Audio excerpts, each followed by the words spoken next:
me elasime ühes rajoonis Stuttgartis, kus olid väga palju võõrad, mitte sakslased. See oli Stuttgart, see oli Rood,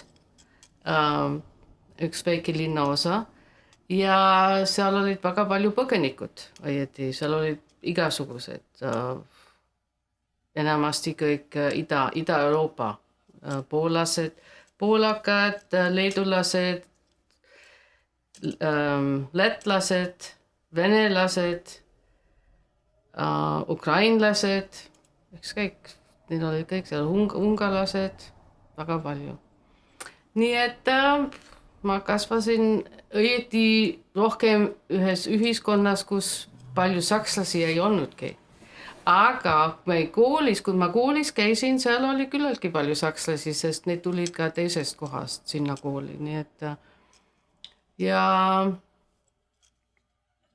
siis meil oli isegi meie Eesti ühiskond oli võrdlemisi väike, aga seal just selles ümbruses, kus mina elasin, olid vähe eestlasi, aga siis nii täitsa selles Stuttgarti ümbruskonnas, mis oli, ma ei tea, võib-olla 100 kilomeetri ümbruses või nii, siis oli juba, ma ei tea, ma ei mäleta enam täpselt, aga nii 10 Eesti perekonda oli kindlasti ja me saime ikka nii kokku ka. Meil oli Eesti täienduskool, meil oli Eesti rahvatantsugrupp, ja siis suvedel meil oli Eesti, üle Saksamaa, meil olid Eesti need suvelaagrid. Ma käisin Ühendaja, selle ülemaailmse Eesti skaudilaagris Ühendajas, see oli Saksamaal, selles 70. aastal vist, ma mäletan.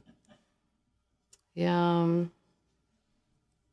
muidu lihtsalt eestlased oli, mina leian, eestlasi oli päris palju Saksamaal, eriti Geislingenis, kuna seal oli see Eesti laager ennem peale sõda ja seal jäid ka päris palju eestlasi.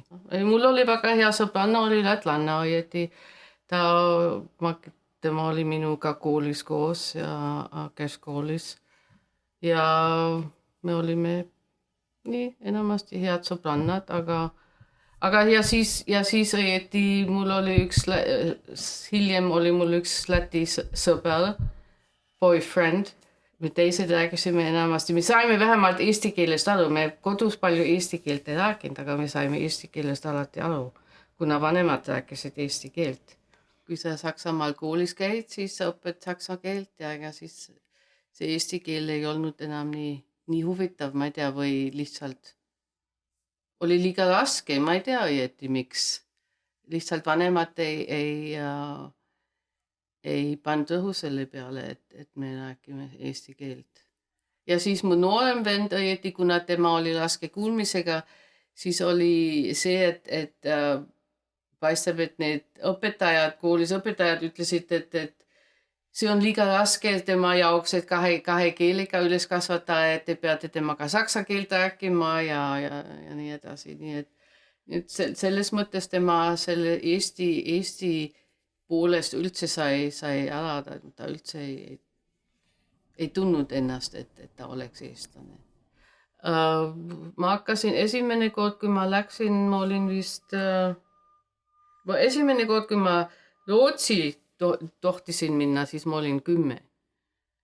Ja siis me läksime Gotlandi, see oli seal Visbyle ligidal oli üks Eesti laager. Ja see oli väga tore, see oli tõesti tore.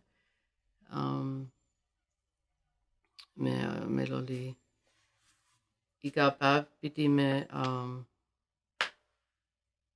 see lippu hõiskamisele pidime seal rivis seisma ja siis tegime igasugused nii huvitavad asjad, metsamängusi ja käisime ujumas seal meres ja saun oli ja igasugused huvitavad asjad olid väga. Ja eriti minu jaoks oli see väga huvitav, kuna mina nii metsas või nii ma ei ole väga palju käinud õieti, ma kasvasin linnas üles siis.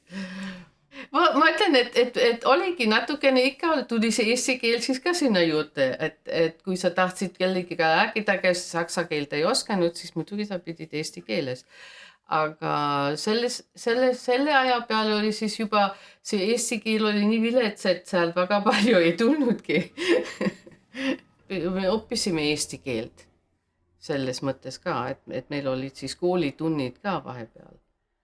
See oli eesti keele lugemine ja eesti keele kirjutamine ja siis oli ajalugu ja laulmine ka vahest. See oli õieti Saksa riigi poolt oli subventsioneeritud see asi.